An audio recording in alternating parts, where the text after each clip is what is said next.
After Akiki left the palace, she went home and started crying. She loved Prince Maxwell so much and couldn't bear the thought of losing him to anyone.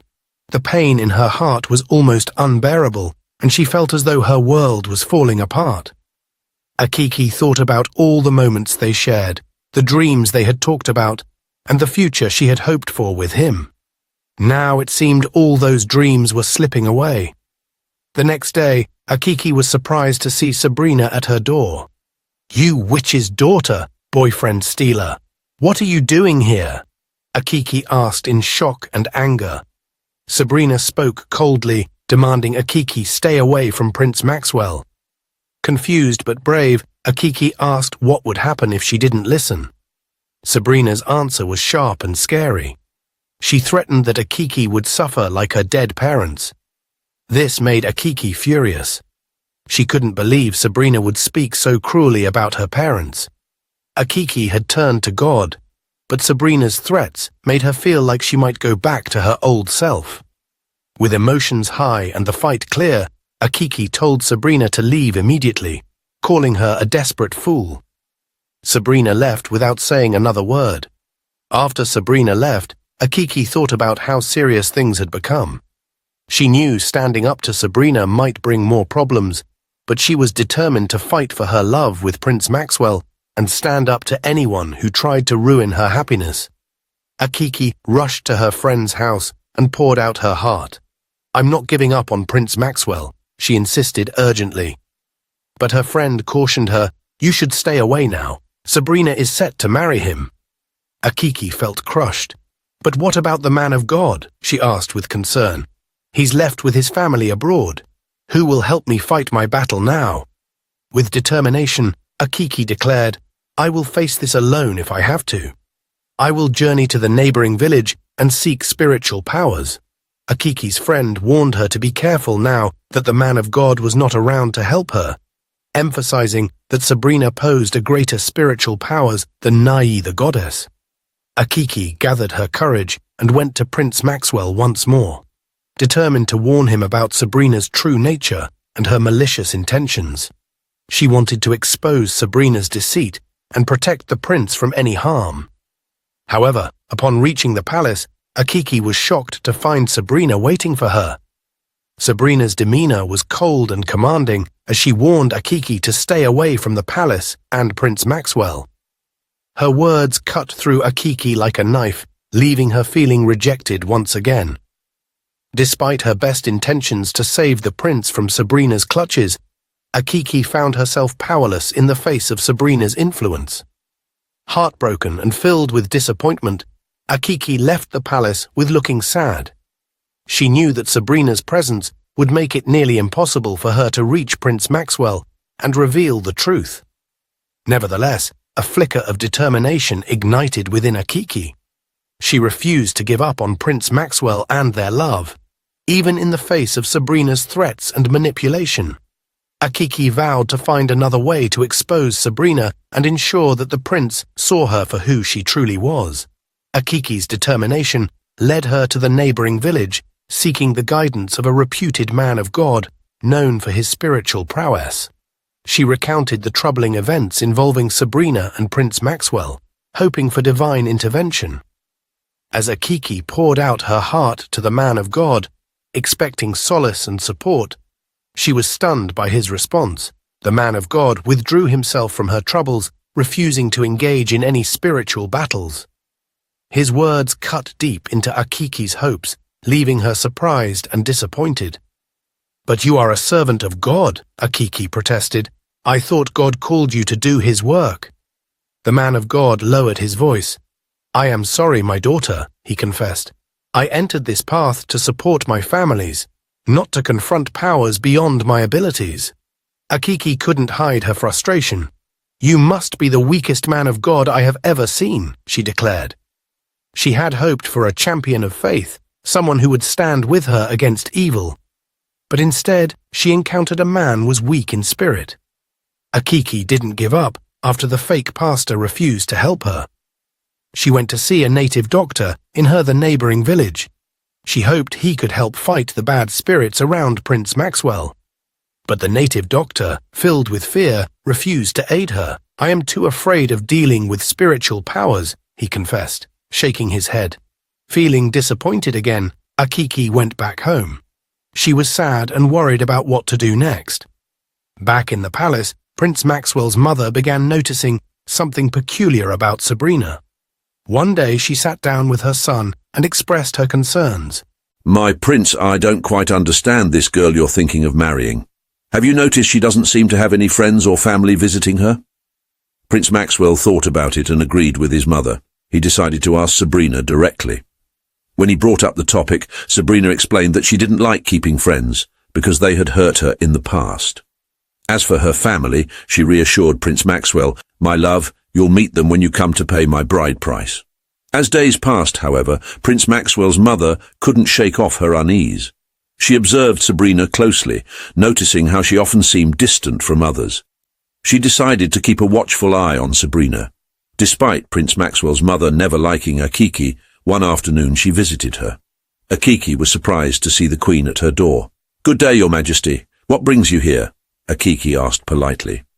The Queen explained that she wanted to learn more about Sabrina. As Akiki shared what she knew, the Queen's expression turned grave. After gathering the information she needed, the Queen left Akiki's house. When the Queen got back home, she told Prince Maxwell everything Akiki had said about Sabrina. But he didn't believe her. He told his mother to stop saying bad things about Sabrina. He knew his mother didn't like Sabrina, but he didn't want her to lie about her either. Prince Maxwell's mother grew desperate as she watched the conflict between Akiki and Sabrina grow. She pleaded with her son to reconsider his decision, urging him to marry Akiki alone or even both women if that would bring peace. However, Maxwell, caught in a bind between his mother's wishes and his feelings for Sabrina, initially refused. Frustrated and feeling powerless, the Queen threatened drastic measures, even suggesting she would harm herself if Maxwell didn't comply. Reluctantly, Maxwell gave in to his mother's demands. In a solemn ceremony, he married both Akiki and Sabrina, hoping against hope that this solution would appease everyone. A month after the weddings, the palace was far from peaceful. Instead, tensions rose and arguments became commonplace. Akiki, feeling displaced and unaccepted, repeatedly confronted Sabrina, asserting that she didn't belong in the palace. Sabrina, in turn, defended her position as the rightful wife of Prince Maxwell, leading to heated exchanges that echoed through the halls. The palace, once a symbol of harmony and stability, now became a battleground, where Akiki and Sabrina's clashing personalities and ambitions played out daily. Maxwell, torn between his two wives and his loyalty to his mother, found himself unable to understand how he got himself in all of this. Soon Prince Maxwell began to see that Sabrina, his first wife, was the one causing all the trouble in the palace. His attention started shifting toward Akiki. Akiki was happy, finally feeling like she had the prince to herself. But Sabrina didn't like this change at all. One day Sabrina went to the river and performed some sacrifices. When she got home, Prince Maxwell immediately dropped everything he was doing. As soon as he saw her, he became even more madly in love with her than before. Akiki, who had been happy that the prince was finally seeing the truth, was heartbroken once again. Days turned into weeks, and Sabrina's hold on Prince Maxwell only grew stronger. Akiki tried to make him see reason, but her efforts were in vain. She watched helplessly as the prince, under Sabrina's spell, ignored her more and more. Akiki felt alone and desperate. She could see that Sabrina was using dark magic to control the prince, but she didn't know how to fight it. Her hope began to fade, and she started to wonder if she would ever win back the man she loved. Sabrina, on the other hand, grew more confident with each passing day. She relished her power over the prince and enjoyed seeing Akiki suffer. Prince Maxwell's mother, seeing her son under Sabrina's control, grew more worried. She knew something was terribly wrong, but didn't know how to help. She turned to Akiki, hoping that together they could find a way to break Sabrina's spell. Akiki, although heartbroken, agreed to join forces with the Queen. They decided to seek help from a wise old woman who lived in a distant village. The Queen believed that this woman, known for her knowledge of ancient magic and wisdom, could provide the answers they needed. When they arrived at the old woman's village, she welcomed them into her small, humble home. She listened carefully as Akiki and the Queen explained their plight. The old woman then gave them specific instructions. She handed Akiki a small charm and told her, "This will make the prince love you more than Sabrina, but be warned, its effect won't last long because of Sabrina's powerful spells." Prince Maxwell's mother shook her head. "That's not what I want. I want Sabrina out of my son's life forever," she insisted. The old woman sighed deeply. "You must be careful," she warned. "Before she died, Nai the goddess gave all her powers to Sabrina. She is incredibly powerful now. If you try to use any charm on Sabrina to make her leave the palace, the prince will die." Akiki and the queen were shocked. They hadn't expected the situation to be so dangerous. "Is there nothing more you can do?" the queen asked desperately. "The only thing I can help with is making the prince like Akiki more," the old woman replied. "But remember, the love won't last for long due to Sabrina's strong charms." Though it wasn't what they hoped for, Akiki and the queen thanked the old woman and left, feeling both hopeful and anxious. They knew the road ahead was still fraught with difficulties, but they had to try. A few minutes after they left, Sabrina stormed into the old woman's house. Her eyes blazed with anger. "You wicked witch!" she screamed. "I thought I told you to stay away from this matter. I warned you not to answer Maxwell's mother when she came for help." The old woman stood her ground. "I have done what I believe is right." Before the old woman could say another word, Sabrina raised her hand and struck her with a force of dark magic. The old woman fell to the ground, lifeless. Sabrina looked down at her, satisfied. "This is what happens when you cross me." Back at the palace, Akiki and the queen arrived and immediately started working on their plan. Akiki wore the charm and hoped it would work as the old woman had said. That evening, Prince Maxwell seemed different. He was kinder and more attentive to Akiki. For a moment it felt like the old days, when he genuinely cared for her. But Sabrina soon noticed the change. She watched as Maxwell laughed with Akiki, and she became jealous. Later that night, Sabrina confronted Maxwell, casting another spell to strengthen her hold over him. The next morning, his affection towards Akiki disappeared once again. Akiki then told Prince Maxwell's mother that she wanted to go to another native doctor for help. But this time, the queen shouted at Akiki, "No, you women have to stop. I don't like the way you both are using dark magic on my son. I am tired of all this. I think it's time you all leave this palace for good. I will find my son another woman."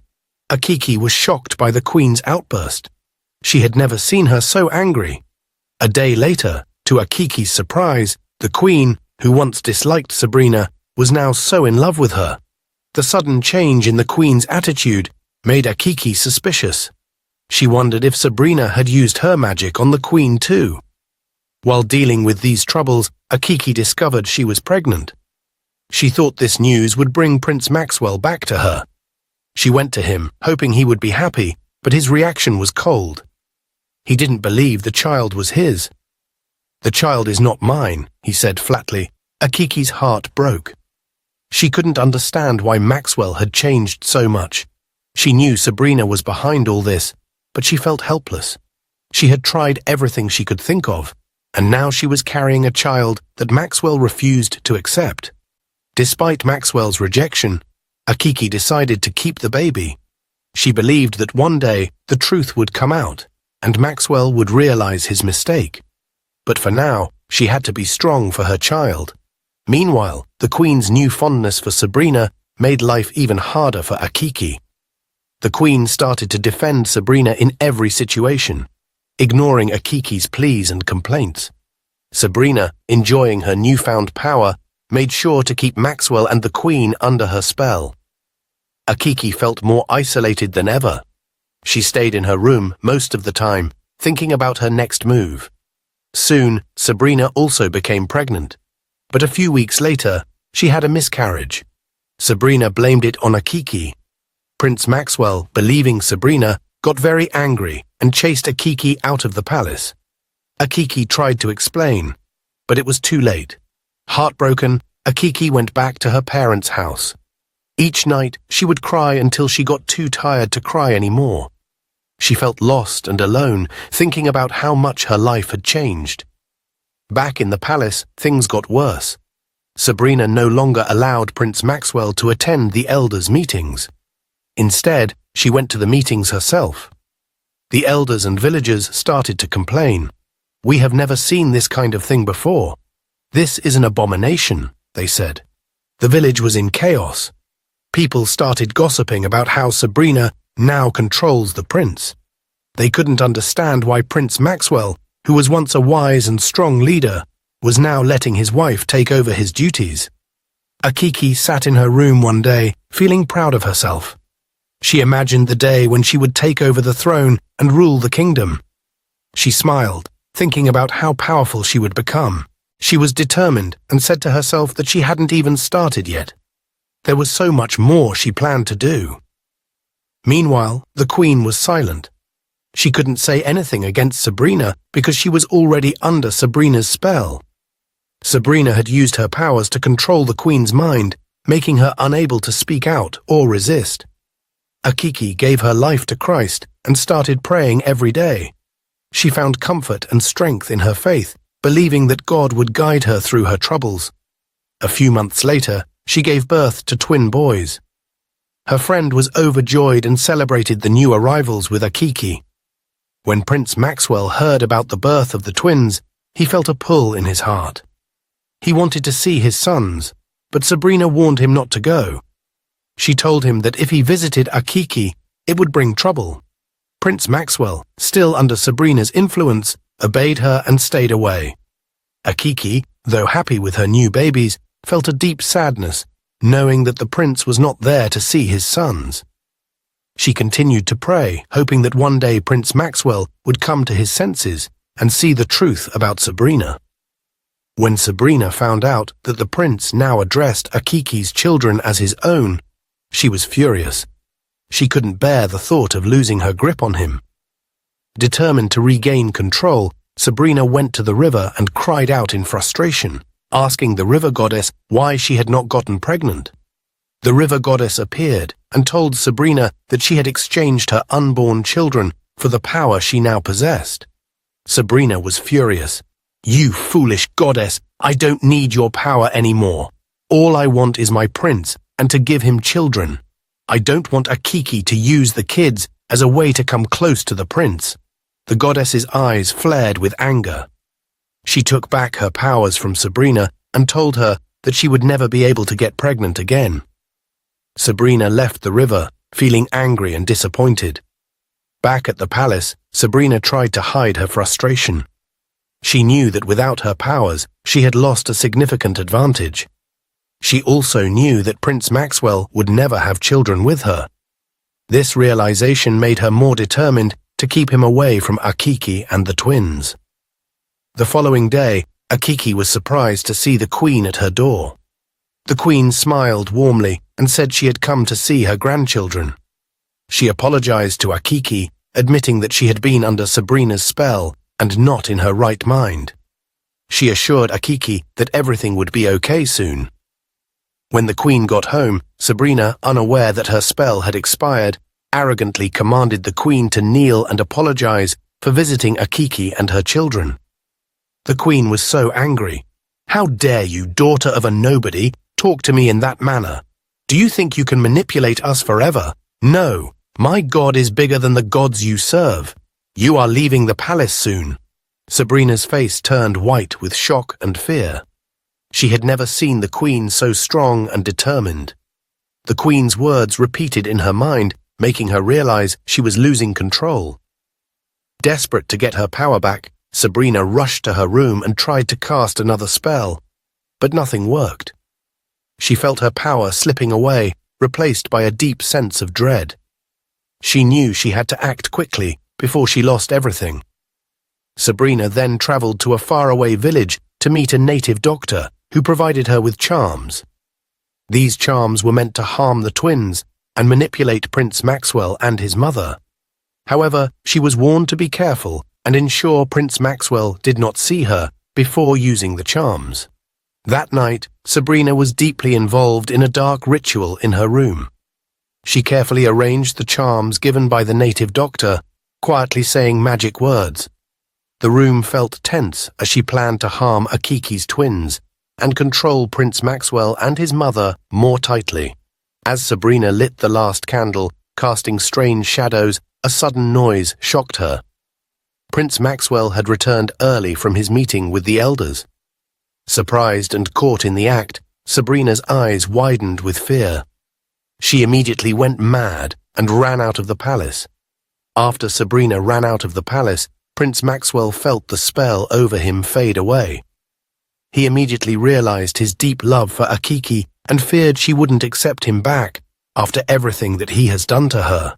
Filled with regret and longing to make things right, he asked some village elders to go to Akiki's house and beg for forgiveness on his behalf. The elders hurried to Akiki's house, feeling sorry and regretful. They passed on Maxwell's heartfelt request and apologized sincerely for the trouble caused by Sabrina. Akiki was moved by Maxwell's genuine remorse and the elders' sincere apology. She decided to go back to the palace. When Akiki stepped into the palace again, Maxwell's heart leapt with joy. He held their twin boys close, tears of relief and happiness streaming down his cheeks. Dear viewers, if you enjoyed this story, please like, share and subscribe. Don't forget to turn on notifications for more inspiring tales. Stay blessed, and thank you for your support.